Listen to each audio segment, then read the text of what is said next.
श्री धनंजयजी मुंडे साहेब कृषी मंत्री महाराष्ट्र राज्य तथा मंत्री महोदय श्री धनंजयजी मुंडे साहेब कृषी मंत्री महाराष्ट्र राज्य तथा पालकमंत्री बीड यांचं या ठिकाणी आगमन झालेलं आहे आणि या मंत्री महोदयांच्या शुभ हस्ते अगदी काही क्षणामध्ये हा ध्वजारोहण सोहळा संपन्न होणार आहे। आपण मोठ्या उत्साहामध्ये तथा पालकमंत्री बीड यांच्या शुभ हस्ते हा ध्वजारोहण सोहळा संपन्न होत आहे।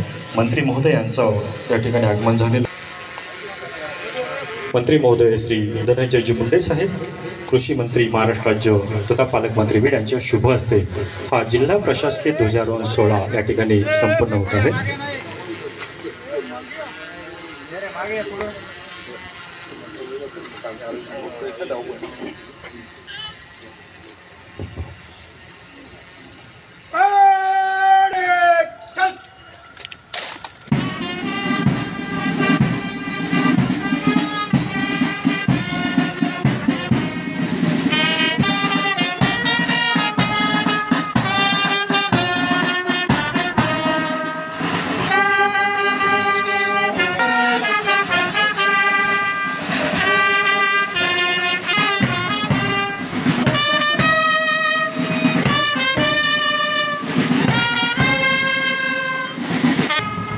भारत माता की